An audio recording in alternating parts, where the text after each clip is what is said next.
माँ कहते हो तो वो देती है। तुम उनके पुत्र हो, माँ हो, तो झट से बोल गए। पहले तो उसके बाद संकोच हो रहा था स्त्री को कि कैसे मैं कहूँ कि हमको माँ कहो।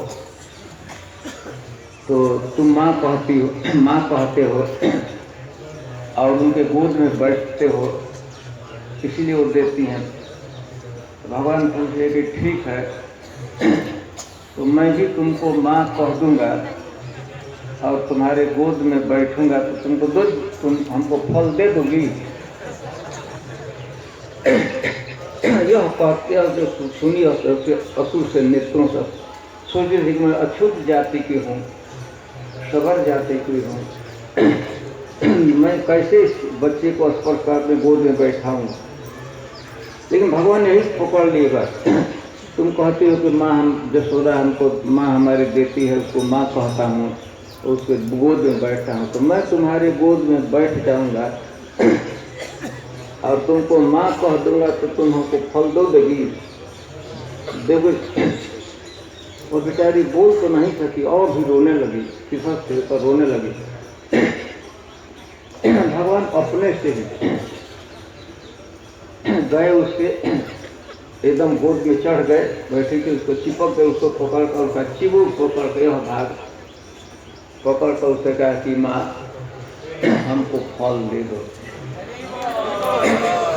यह दृश्य अब देखिए, बड़े बड़े योगी लोग जन्मांतर तक तपस्या करते हैं, भक्ति करते हैं, भजन करते हैं, भगवान की जिस छवि को ध्यान में भी नहीं ला पाते हैं, वह समय भगवान कृष्ण उसके गोद में बैठकर, फल विचरण के गोद में बैठकर माँ कहकर कि माँ मैं तुमको माँ कह रहा हूँ, वह तो बेचारे लगता है कि सुनिए तो वो तो रो रही थी। बार बार भगवान उसके चिबुक यह भाग पकड़ कर यहाँ अपना मुंह टिका कर थे कि माँ मैं तुमको बार बार माँ कहता हूँ, एकदम गोद में उसे चिपक कर हमको फल दे दो। तो जैसे तैसे बेचारी उसने अपना होश संभाला। पहले तो रो ही रही थी, आनंद में रो रही, तो समझ नहीं आता कि क्या करना है। उसके बाद भगवान खड़े हो गए, कल हाँ बेटा मैं तुमको फल दूँ। तो भगवान पुनः खड़े, दोनों हाथ ऐसे कर कर, तो फल विक्रयणी सबर भिलनी बैठी थी और बीच में टोकरी था, और टोकरी के बाजू में भगवान देखिए जो सबको देते हैं, जो कुछ विश्व का पालन हो रहा था, दिसंबर भगवान का सभी वही देते हैं, वही विश्व का पालन करते हैं। तपस्या का फल जो कोई हमको देते हैं, लेकिन वही भगवान हाथ जोड़कर लक्ष्मीपति उसके सामने फल के लिए याचना कर, तो उससे उनको बहुत आनंद हुआ कि वो फल भरना प्रारंभ कर दी। अच्छा, उसको आश्चर्य लगता था कि भगवान का छोटा सा वो हाथ है, वो टोकरी का सब फल उसमें आ गया, एक भी फल नहीं बचा और सब उसमें आ गया। लेकिन भगवान के एक तो चावल का कण, धान्य का कण उसमें अटक गया था अंगुलियों पे, तो एक गिरा और ऊपर से तो चावल ही गिरता था, लेकिन नीचे गिरते ही एकदम जौहरा सोना चांदी रत्न के रूप में प्रकट हो गया। और देखते देखते सभी फल भगवान में के हाथ में आ गए और उसका टोकरी रत्नों से भर गया।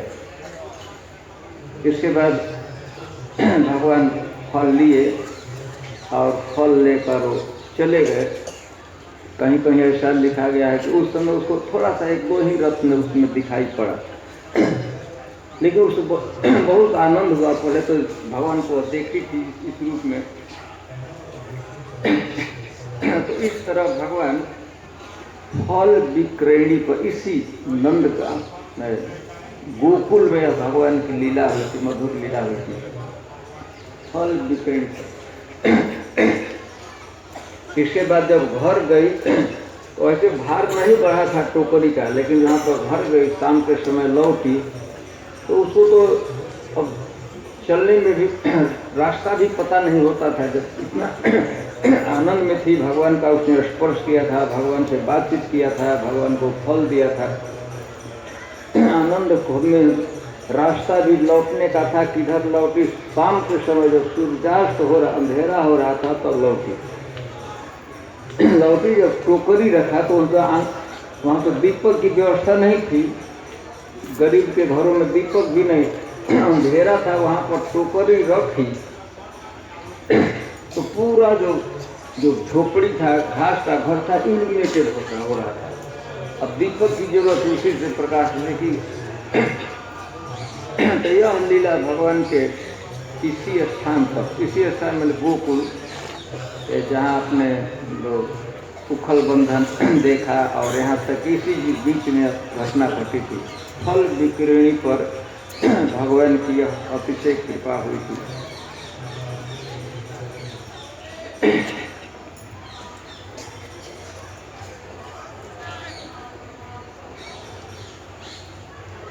तो संक्षेप में तो कथा इतनी ही है।